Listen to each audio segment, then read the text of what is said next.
Welcome back to Money Conversations with Everyday People, the podcast dedicated to demystifying personal finance through real stories and practical insights.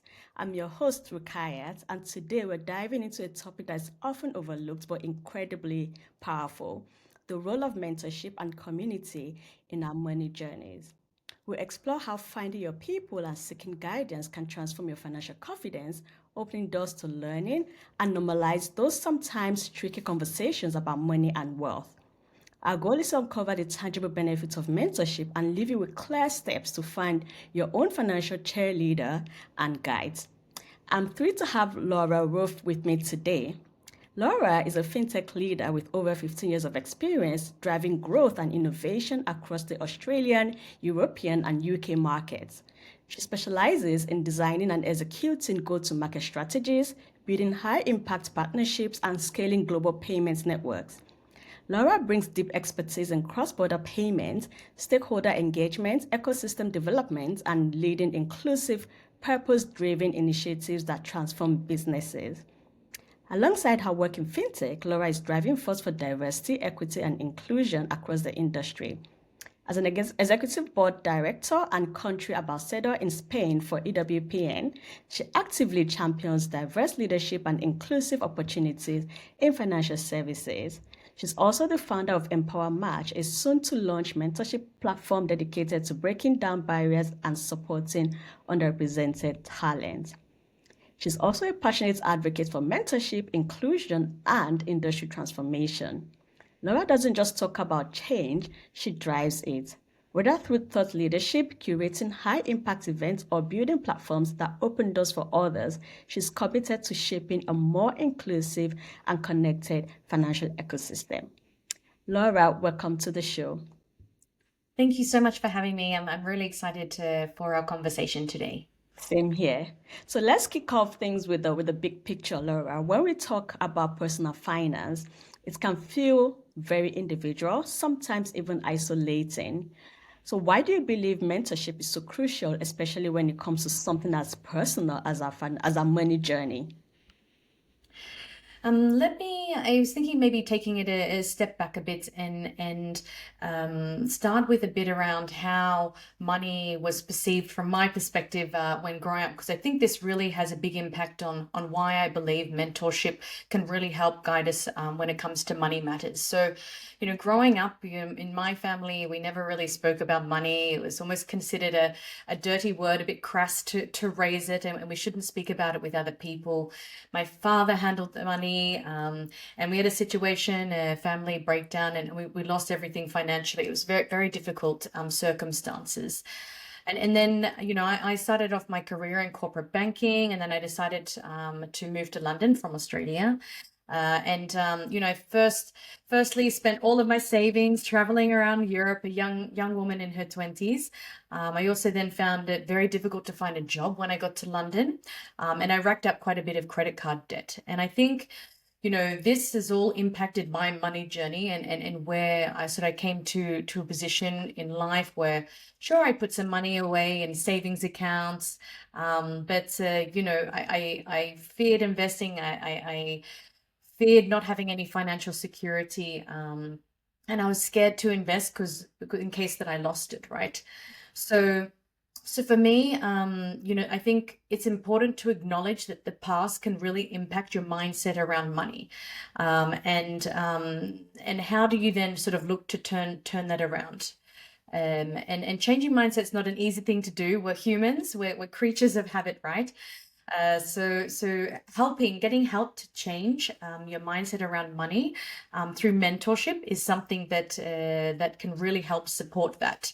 You mentioned I am building out a platform for mentorship called Empower Match. But I think one thing that people often associate mentorship with just career development, right? But actually, you can have a money mentor as well.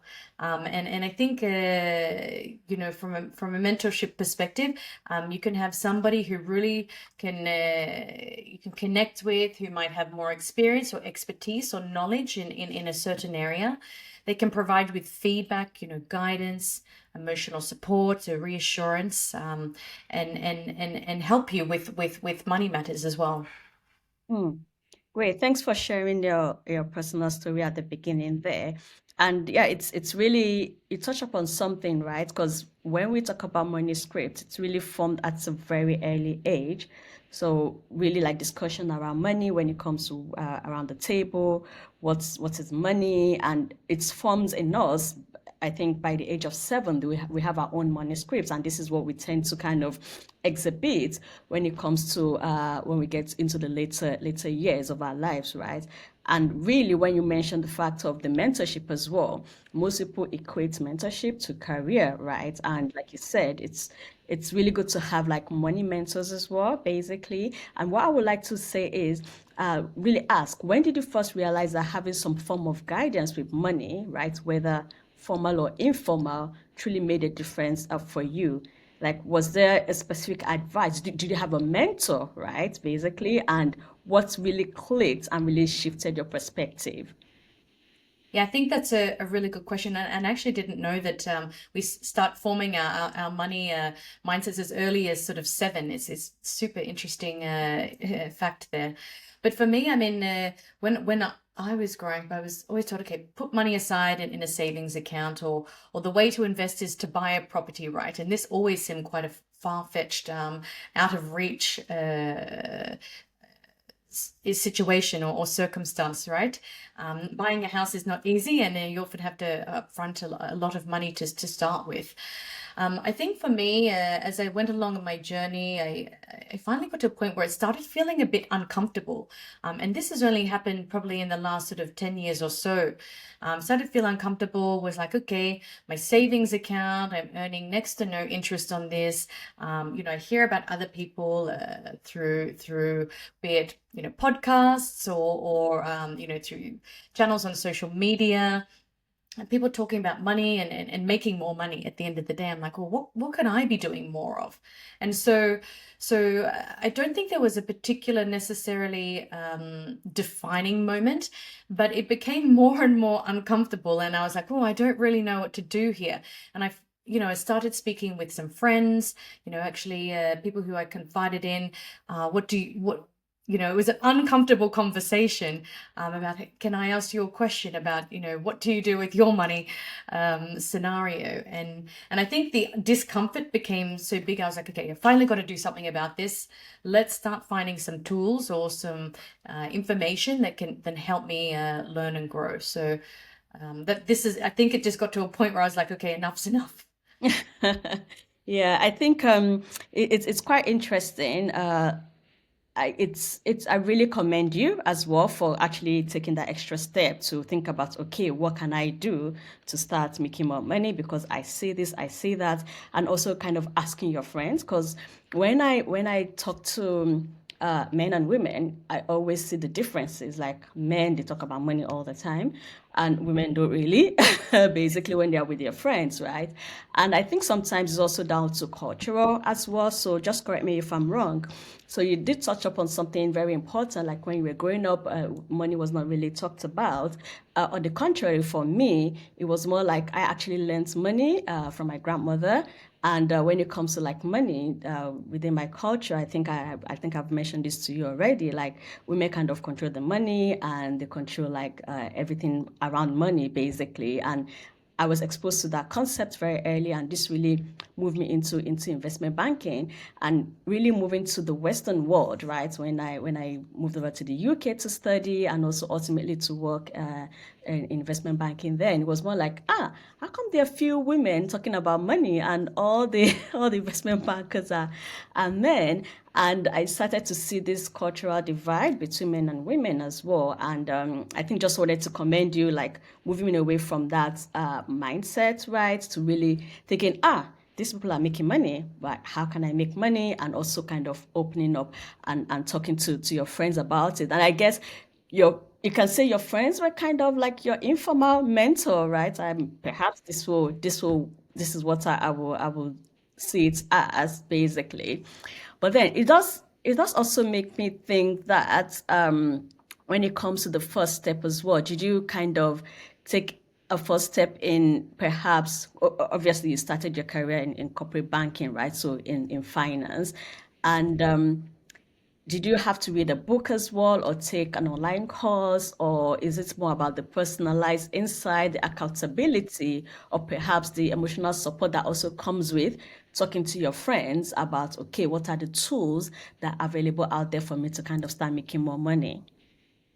Yes, I I think it's because I also had, my partner was starting to, this is the having these calls on a monthly basis with some of his male friends where they started talking about crypto, for example, crypto, and just chatting about what they're investing in. And I was like, okay, I'm on these calls. He invited me to join them, Nice. and I would be like, okay, I'm not so sure what they're talking about. And funnily enough, actually, this is something quite amusing. When I first started dating my partner, he was quite into the crypto, and he's like, so do you, on one of our first few dates, he's like, do you have any crypto? And I'm like, no.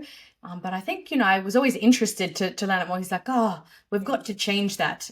He goes, I'm not sure I can have a girlfriend who doesn't have any crypto. And I was like, oh, okay. It was quite confronting, right? But in a sense, it was also quite comforting because, here's somebody who had knowledge and wanted to share that with me to help educate me. And I think it is really important to start talking about money with your trusted people. More often than not, there are people who are going to have information and happy to share that with you. But yeah, for me, it started off with conversations with people close to me, and then it turned into uh, conversations and me finding tools or a platform that worked for me Yeah. from an educational perspective. Mm. So how would you say, so let's go back to you finding the tools, but this also helps you to kind of build some form of financial confidence, right? And when many people, especially when they're starting out, it can really feel overwhelmed, confused, or even a bit intimidated by this world of money. How did you kind of navigate that landscape, and how can having like a mentor or a guide really help to build that crucial confidence for those that might feel unsure of where to start? So you had like a nice community, your friends, but also your partner as well. But those that might not have that crucial confidence, Sure. how can a guide or maybe having a mentor really help them to do that? Yeah, I think mentorship. It can come in many shapes and forms. Firstly, like a mentorship doesn't have to be somebody that you have gone and asked, hey, hello, will you be my mentor? And it doesn't have to be sort of these regular sessions or check-ins. It can be somebody who you've reached out to and said, and you're like, hey, I'd love to grab a cup of coffee. I understand you're an expert in this area and I would love to learn more. And simply, the mentorship can come in this form, and you have that coffee and maybe another coffee, and that's the mentorship that you receive. So finding maybe reaching out to your network, and first you mentioned is start with the friends and family. And if they don't know, say, do you know any experts in this area? A recommendation is always something that's really important. So having a mentor to be able to then reach out to, and they may have knowledge of tools and sources that you can use externally. It's not always easy to find a mentor either. So actually, this is one of the reasons that I'm building an Empower Match to bring mentors and mentees together. But for me, there is so much information out there on the internet, and sure, it can be very overwhelming. But to start doing your research, just like anything else, say for example, you plan to go on holiday, you're going on a big trip, you start doing your research about the best restaurants to go to, Mm, the best activities to go to. You just need to change your mindset a bit. This is just something that you want to do. It doesn't have to be a big, challenging task, and find a platform that works for you. I mean, there's many organizations that, like for example, like PaceUp. Your focus and your platform is very much about financial education and helping people and learning from a platform that works for you. So for me at the moment, I'm very big and very conscious about helping more women get into the investment side of thing. I think I read a statistic the other day here in the UK. Just 29% of women trade stocks online compared to 47% of men. And I was like, wow, that's quite incredible. But then furthermore, and this is where I fall into this bracket, it was 45% of women view that stock markets are too risky, while mm, only about 16 to 20% of men feel the same way. And I think it's important to find information that helps you understand, to debunk the myth Yeah. around that investing is difficult. And I was thinking about this the other day, and I came across an analogy, right? And we all, many of us learn to drive a car, don't we? And the very thought of like driving a car can be quite overwhelming. It can be scary. You could get into an accident, somebody could bump into you. But actually, if you think about this, what are the steps you do? You start with a theory test, you learn something written from a book or online, and then you start having lessons. You can educate yourself, you figure out how to do it, and then before long, you pass the test, and you're driving on the road, and it becomes an automatic notion that you're just used to, right? You're sitting there, you're driving, you're changing the gears, etc. And we just need to shift our mindset around money, and the concept and how we look to adopt this.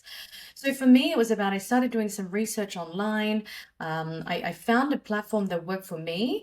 It was very female targeted, and I was like, okay, this feels comfortable for me, and it was back to basics. Like, I didn't feel silly asking questions that I thought might have been silly. So I think it's important finding a community or a platform where you feel comfortable and in a safe space, because I think part of it is just that, having that confidence and the lack of knowledge and the understanding. So find a platform, a community that's going to help nurture that for you. Hmm. And you're very right when it comes to the confidence, because I did a keynote recently with Manhattan Business School, the homecoming, because I'm an alumni, where we talked about the how women and men invest, and it's really down to the confidence level when it comes to women. So tends to be less confident when it comes to investing, and always thinking that okay, maybe they are not knowledgeable enough.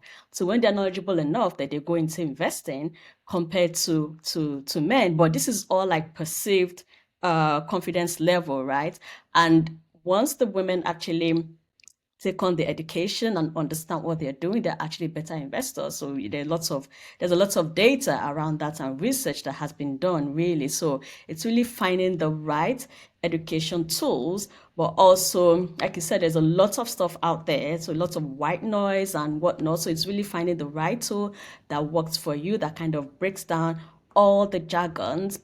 And I think what we kind of do at Place Up Invest is we implemented the AI, so we developed our own in-house AI to really kind of demystify the jargons and really help the user really understand exactly what investing is and how investing applies to them, but also on a personalized level, because it's really, really important on a personalized level, incorporating like behavioral finance, but also cultural context, right? So going back to earlier that I mentioned the different cultural contexts and how does it even help them to really move from this notion of, oh my God, investment is so hard, to actually thinking, oh, it is something that I can start doing once I'm able to understand a bit about what I'm doing, and then I become like a better investor. I touch upon something very important when it comes to being part of a community. So, what would you say would be the insights that have been really valuable when it comes to community compared to just the traditional route of learning when it comes to financial education? Yeah, I'm glad you asked this question, because I am a big believer in community. And actually, I was in on a panel discussion just yesterday evening, talking about the importance of community, not just for money mindset, but for life in general. Humans, we work in better with people, I believe. Yes. So for me, it's all about a community brings about support. A community is about being around, surrounding yourself with like-minded people. It can be the opportunity to find mentors. And I'd like to touch on, you in my introduction. You talked about myself being part of the EWPN, which is the European Women in Payments Network. And for those who don't know, EWPN is a pan-European community focusing on empowering diversity and inclusion for women and their allies.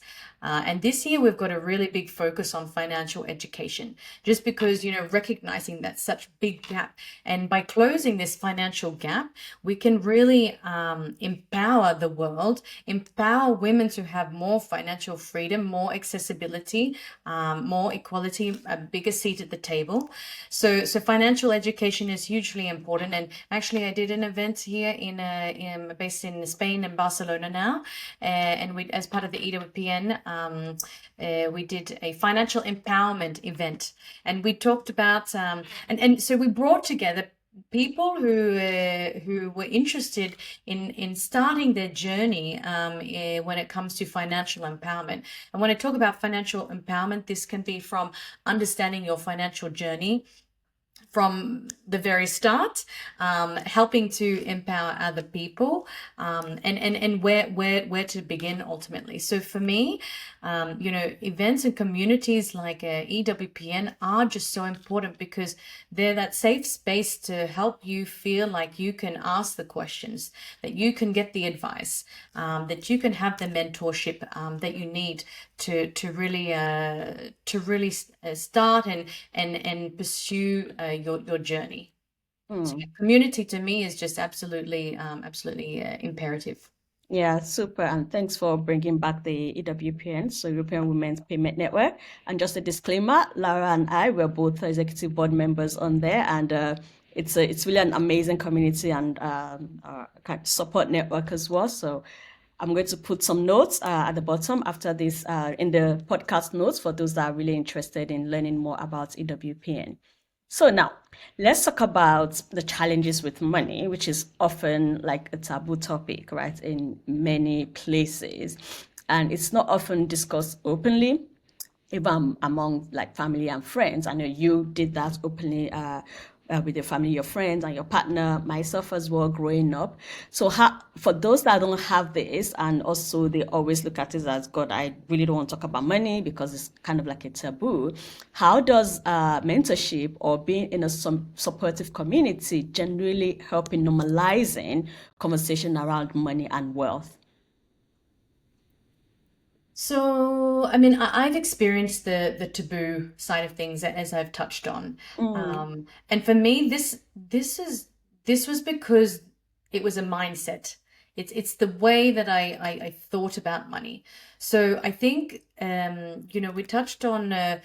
If we go back to what actually maybe is mentorship, and how this can really impact it. So, I mean, mentorship is like a partnership, right? It can grow over time. It's about empowering those to help overcome challenges, to really see matters in a different light, to help guide, to draw on one's knowledge, and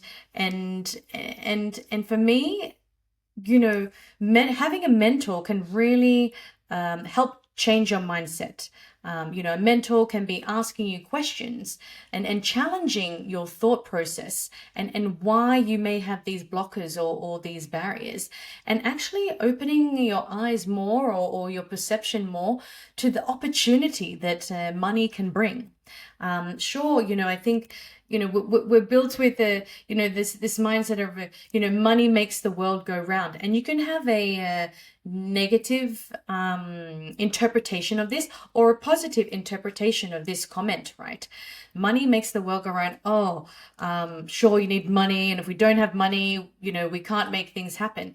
Or you could perceive it as money makes the world go round. It does, and this is a positive thing.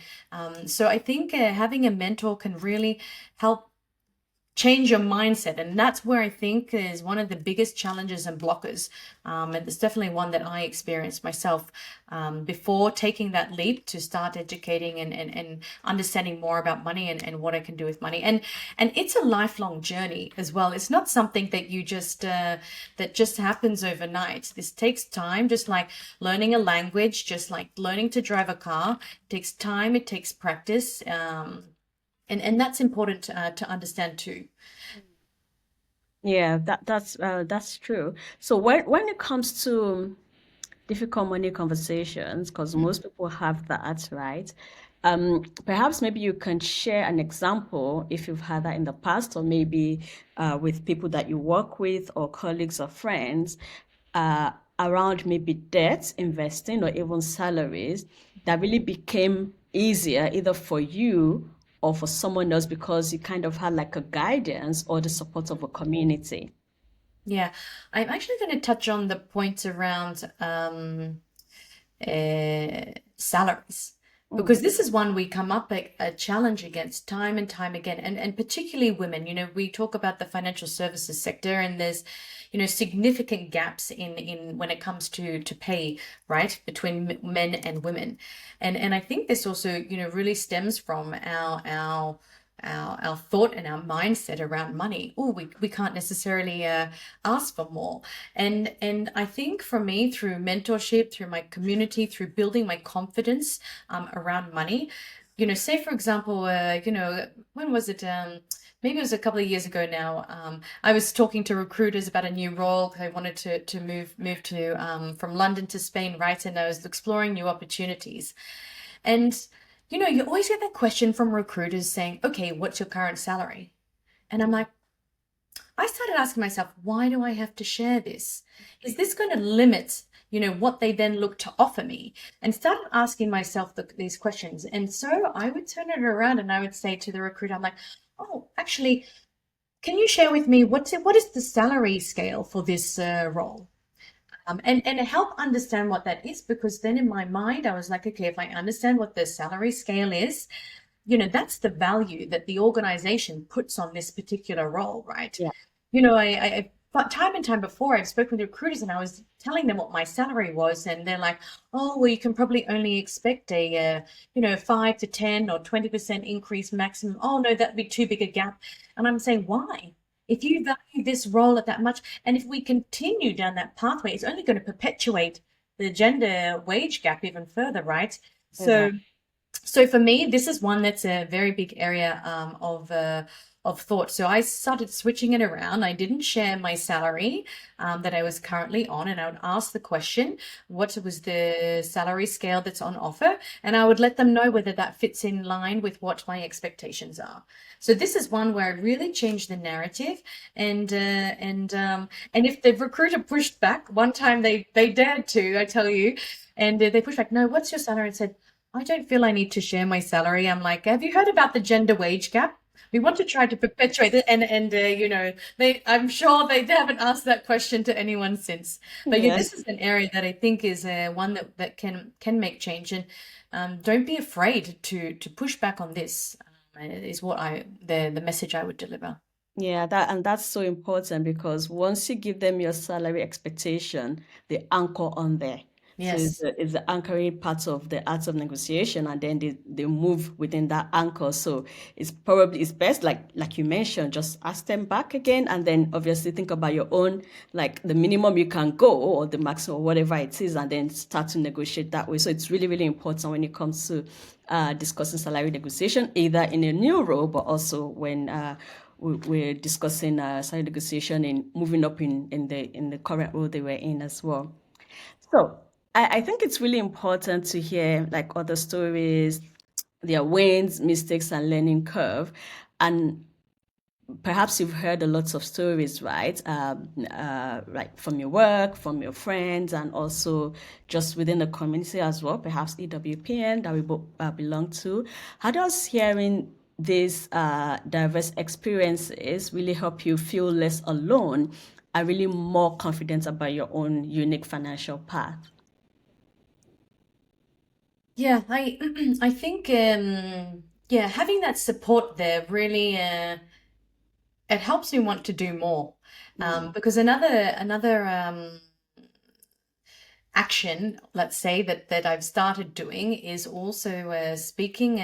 Every time I meet up with my girlfriends, I'm like, okay, I'm determined that every time, even if we just go for a coffee or a brunch or an exercise activity, I'm like, we have to talk at least something about money, whether I it's love that. what have you invested in recently? How are your returns going?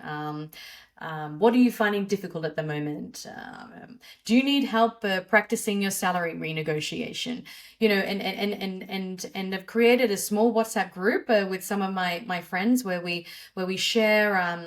You might see an interesting post. Actually, I've shared a couple of your very interesting posts around money matters in our WhatsApp Thank you. community, and to help educate us each other. And we're not all the most experienced of people when it comes to investing, but we can knowledge share and support each other. Back when there was a lot of political unrest with the US and whatnot. The stock market was going a bit bonkers, and all of us girls are keeping ourselves sane. Don't get caught up in the hype. The stock market has its ebbs and flows, and we share each strategy. So for me, and we talk about what platforms we use for trading and whatnot, and it just helps really build that confidence. And I think, we keep talking about this confidence, right, here today, but this is what it really, I think a lot of it boils down to, having the confidence to take that step, to invest, to talk about money, and knowing that it feels okay. So for me, having these little support networks, it may seem something small, but for me, it makes a big impact. I mean, for it, which it's really amazing that you've kind of you have that support network, and you're also on the WhatsApp, just sharing information and ideas. But for some, it can seem pretty daunting, right? So where do they start, and what practical advice do you have for listeners on finding their own people? Because you found yours, right? And also creating communities where they feel safe and really encouraged to discuss money. Yeah. I think first and foremost, it's the way that I started. I think talk to people you trust.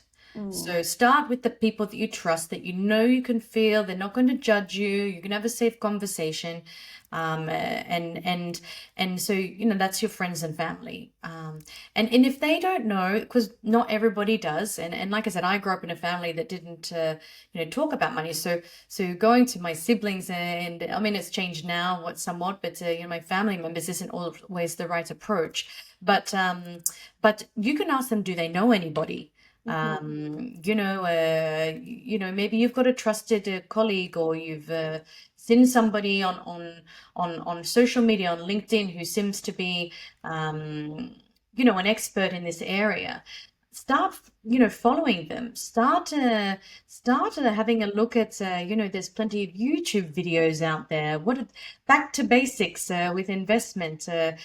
Google something. Have a talk to ChatGPT to give you some advice on where to maybe start. I mean, I think caveat there, it's important to make sure that these are reliable expert sources, because there is lots of noise out there. But I think the surprising thing for me is when I started talking about it with friends, and it's just a simple question, do you feel comfortable talking about money? That can just be like a yes or a no. If it's a no, you've got your answer. And you'd be surprised, actually, how many people really want to start talking about it as well, who want to do more. That was quite a surprise that came to me. So I think, that's one action. Start with the people. Start looking at what communities are out there, and there's plenty of events on platforms like Eventbrite, and you can just have a look what's going on, and maybe start with going to an event that's talking about money. And you've got to start somewhere. But I think it's important to educate yourself. There's lots of training platforms. We talked about the platform that you use, that you're building, have built, Pace Up. Like I mentioned, there's podcasts that you can listen to, like this one, Money Conversations. And there's also more formal routes that we haven't really touched on either. There's financial planners that are out there who are licensed and regulated to talk about money and how to get started. But I think one goal that's very simple thing that you can do is, and this is where I really started, is having a look at your own financial circumstances and understanding what your own financial goals are. And what do I mean by that? I mean, a simple question. Do you know how much money or how much your expenses are on a monthly basis? Like, start with a simple budget if you don't already have one. What are your ingoings and what are your outgoings? And then start, mapping out what are your goals? What are your short to medium term goals? Maybe you want to save up to buy a car, and work backwards. So car, is this X amount and I need to save X amount of money? And then how long is that going to take me? How much can I put away each month? And I think it's just starting with some of these small things, because money matters can seem very big and overwhelming, but let's just break it back down to some small steps that you can take yourself individually. And then you're starting to understand a bit more money and you start building your knowledge, and then that'll help you bring up more questions, and then you can try to answer those questions. So they're just a few tips that I've taken on board and done. So hopefully that helps a little bit. Yeah, oh, definitely. It does help. And you kind of touch upon something when it comes to really goals. It's really, really important. Like you mentioned, like understanding your goals and then working backwards to see how much you need to plan ahead. So I always say like financial planning, it's super, super important. And this is one of the things that we have on our platform as well, whereby people can really see what their goals is like and actually track their goals and really help them to kind of keep updated and accountability to their goals. And just thinking back when it comes to like the financial education and just the financial literacy aspect of it. So actually, Pays Up Invest started out as an investing and brokerage, so financial advisory and investing, and we realized that, oh my God, so many people really lack this financial literacy and the knowledge, and then we incorporated that aspect of it. So it's really like a whole holistic where people can have their own community on there, educate, plan, and also learn about investing and play around what investing is like. Because a lot of the time, like we mentioned, is super daunting. Play around it, see your circumstances, your goals, your behavior, and then develop like your own nice little portfolio of investing, and then start growing from there. So it's really, really important. So thanks for mentioning or the different ways in which people can really start engaging when they feel like something is daunting. And I think you've just also mentioned like the types of communities as well when it comes to EWPN, right? Focusing on financial empowerment, but also your platform that is going to be launched very soon. I'm super, super looking forward to that. And also when it comes to Pace Up Invest as well. Are there other like communities or forums you also like to recommend, maybe like online or local groups, aside what we've just talked about? So this is not advertising for anyone, but just there'll be any ones that you found really, really helpful. So I used also one that's growing quite significantly is Female Invest, which was I found very helpful. There's the community element, the education piece, and also I think it can vary from country to country, right? So there's different ones across Europe, and it's different from Barcelona to Spain. But I think here in Barcelona there's the Barcelona Finance Hub that is constantly sort of putting on events that are not just around financial education, but this is a big core focus for them as well, and what's happening in the industry, etc. But yes, there are so many out there, and I think it's important to have a look at what's going on in your area too. Super, thanks for that. So let's say is there a value in difference? Like, is there a difference in value between having like a dedicated mentor? So, like you said, okay, it doesn't have to be like formal, but having that someone that perhaps is your mentor versus being part of a broader fan club or support network are both important in different ways for financial growth. What would they say? Just Yes, for the I would list. say. Yeah, exactly. I think there's definitely a difference. A community is more generalist, whereas mentorship and having a dedicated mentor can really hone in on what you want to achieve and what you want to succeed. So I think from a mentor you can have somebody who can give you some honest feedback. It's not necessarily something we get learning on our own. Mentor you can start talking about your challenges, your concerns, and they can really dive into asking you some questions that help bring to the forefront and maybe come up with solutions that you never necessarily touched on or thought about before. So I think mentorship is a way that can provide you with different perspectives. This is one thing I really want to with Empower Match. We're focusing on diversity and inclusion. So matching people with mentors with different mindsets from different cultural backgrounds. I mean, you touched on before, you had a very different upbringing to me when it came to dealing with money versus my mindset. So seeking mentorship from someone like you would be fantastic too, because you've got a completely different come from a completely different place, and you have such a significant expertise. You've worked in investment banking, your career, so learning and seeking mentorship from yourself, for example, on money matters, is a fantastic opportunity to learn from an expert, somebody who has knowledge, somebody you can trust as well, and can help you move forward. So yes, mentorship is a great way to help. And like I said, mentorship can be for your career, it can be for your life, and you can have a mentor for money matters as well. Super. And for those that aspire to be one, right, and also to kind of perhaps contribute to a community, so perhaps being part of your platform or the EWPN, what are some of the qualities or approaches that make someone a good mentee or a valuable member of a financial support group, aside the expertise and others that you've kind of mentioned?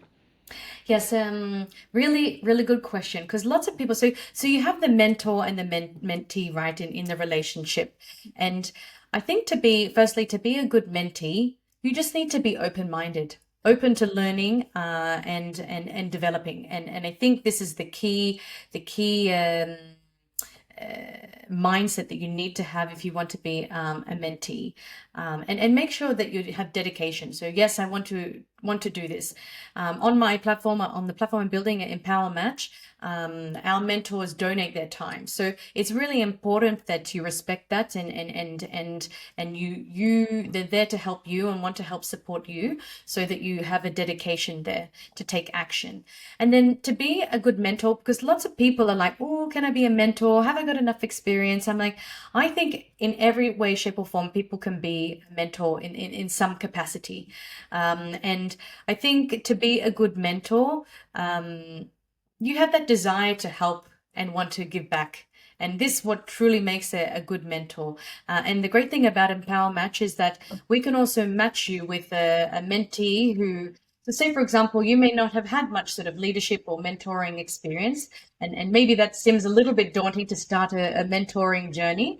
But what you can do is we match through smart matching and AI with a mentee who maybe is a bit more junior and just starting their mentee journey. So, and you outline your skills and your skill set and what you can deliver, and we match you with someone who would be appropriate. Mm.